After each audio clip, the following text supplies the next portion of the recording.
Hi, and welcome to this video. This video is to give you an overview of project number 4. So let me share my screen with you, and then what we'll do is walk our way through what project 4 is all about. Now, when we think about project 4, what we're thinking about is this. It's maximizing your plan for greater impact.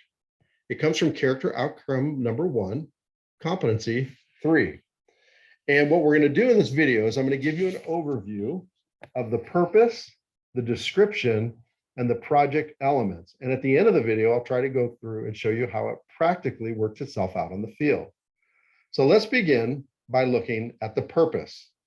The purpose of this project will help you to think critically about how to unleash others in their context for greatest societal impact. The key here in this project is what you're asking is how can I maximize the resources, people and other resources that God has given me for maximum impact within society. So it's unleashing our people resources. If we describe this project, it would go this way. Analyze the two main views of society and their respective ability to bring about transformation of that society. So we're going to look at two views. The first view is the secular versus sacred view. And when you hold that view, there are natural consequences of that view. The second view is the two kingdom spiritual view, where you have the kingdom of God versus the kingdom of Satan, and they do war with each other. So we want to look at each one of those and get an understanding of what they are. So if we look at the sacred versus secular view, this is what we'll begin to see. We will see there are two very distinct realms. In the red, there is the secular or spiritual realm, and in the blue, there is the secular or worldly realm. And what we do is we recognize that if you hold this worldview, you hold those in the church and who are leading in the church, that they're in the sacred view or sacred realm, and therefore they're to be praised. They've made a wise choice to invest themselves maximally for God, and that it's their job to mobilize everybody to do whatever they're supposed to do. But the bulk of the ministry is done by them. On the secular side or the worldly realm, you can see that you have family and politics, business, arts, education, journalism, science, and sports. All of those things, all those realms are simply where the rest of the people go to earn money, to live their life, but they come to church on Sunday. That's their sacred space. But outside of that, they're really just involved in whether it's their family or politics or business. And they pay those in the sacred or spiritual realm to do the work of ministry. And I heard one person say it this way, if you hold this view, those who work in the church are paid to be good. Okay. And those that don't, who are part of the secular or worldly view, they are good for nothing.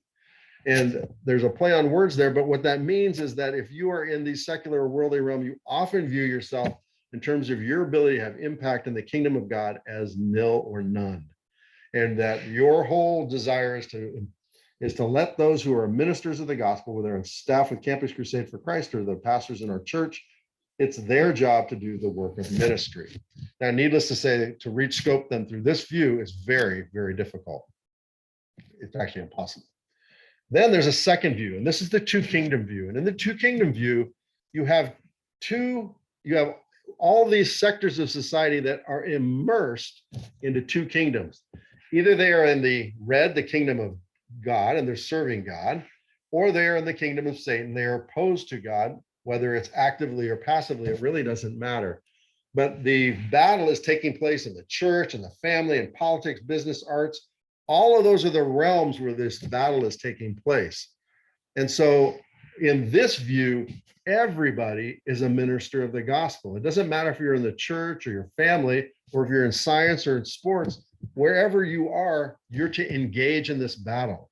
Now you can see in this view, everybody becomes a minister, and so you can begin to reach scope. So I want to go back and just look at a little bit more detail in the secular and sacred and just show you what this would look like in a campus ministry setting. So in the campus ministry setting, one of the things that we do is we invite students when they're seniors to come on and become staff with Campus Crusade for Christ.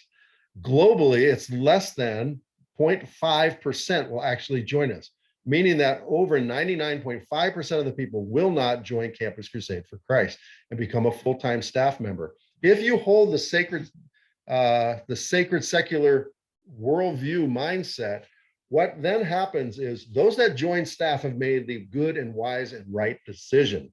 But those who didn't join staff actually are second-class citizens and did not make a wise choice.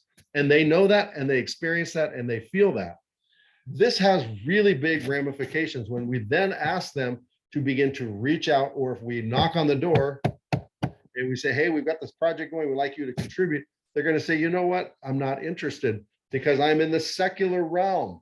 I'm not valuable. I'm good for nothing. I'm going to rather I'd give you some money. You go ahead and do the work of ministry and let me just do my work.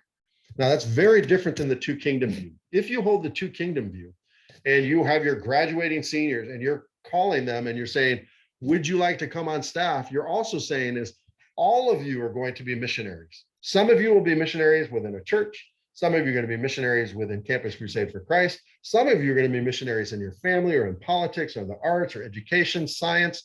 It really doesn't matter. Wherever God places you, you are a missionary. And you are to fight on behalf of the kingdom of God. And the kingdom of God is God's rule in that situation. As image bearers, we represent God and his interests in the world. We want to bring his rule to bear to turn human chaos into divine order. That is what we want every graduating senior to be involved in. We don't care where they go, whether they come on staff with us or whether they don't, it's equally good. Now, the next time when you think about this, when you knock on this person's door or you challenge them to do some kind of a training in their work environment, they're more than happy because they already know that they're marketplace missionaries or missionaries in their family or wherever it happens to be.